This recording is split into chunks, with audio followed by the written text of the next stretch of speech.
Morning, guys, and welcome to another episode of the T Files, episode 4. Today, I've got a very special guest flown all the way from Scotland.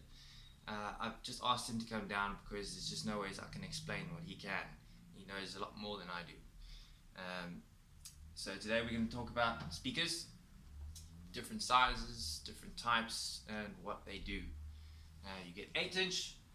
You get 6-inch, you get 12-inch, 15-inch. All that means is the size of the speaker. So the smaller the speaker, the clearer the sound.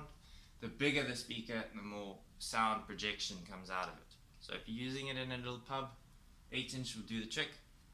If you're using it outside, 15-inch will do the trick. Just because of the fact that the bigger the speaker, the more sound waves get pushed out of it. In a cruel world. Right, so you get passive and active. Passive, hey, look at me, I'm a normal speaker. Not quite. Turn them over or around, you got an amplifier in the back. What that allows now is you don't have to cart around a big amplifier anymore. It's built inside the speaker. Makes it easier to carry and you don't need to worry about big heavy things anymore. So yeah, that's active. Passive, you would just have a standard speaker that would need an amplifier to power it. Okay, so I'm going to pass you over to Hector McDragonheart, McBraveheart, whatever his surname is, I don't know. He's going to shed a little bit more light on other things about speakers. Alright, cool.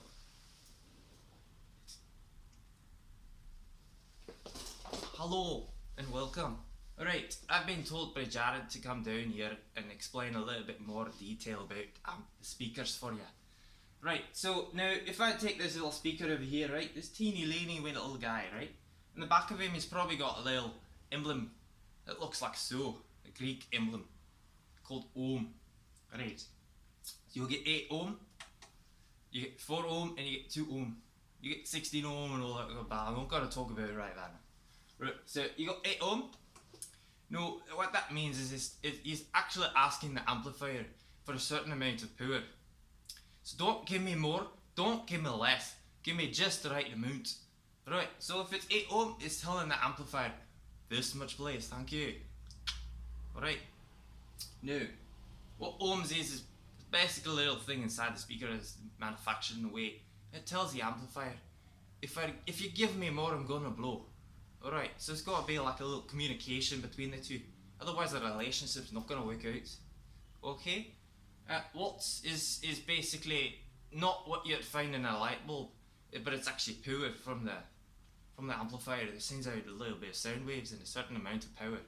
Alright, so you got ohms telling the amplifier, give me only so much. Then you got watts that's going, okay fine, here you go. Alright? Right. Now, if I take 2 8 ohms, like this one over here, right? I put them in like a little daisy chain. So I run from one to the other, right? What am I doing? Am I making it 16 ohms? No. What? How is that possible? No, it works a little differently. It's dividing the signal. Okay, so if I had 2 8s, I'm actually making it 4 because it's division. It's not multiplication or adding or whatever you math people talk about. So 2 8s makes 4 ohms. Okay, so now what happened is 4 ohm is now asking the amplifier for a bit more power. So the amplifier goes, oh okay, here's my substitute power, there you take it, oh okay fine, have fun with it, yeah, alright. Okay. So, if you're matching up an amplifier to a speaker, make sure you got the ohmage and the watts right. Otherwise, what's going to happen if you got an 8 ohm, right? But your amplifier is only 4 ohm stable. It's going to be alright, but you don't want to match it incorrectly. If you took a 200 watt amplifier, you put it on a 100 watt, what's going to happen is the speaker's going to go, I can't hear anything and blow it. It's going to blow it. Pieces of plastic or wood everywhere. Not gonna look very nice, is it? So please, match up the amplifier and the speaker properly.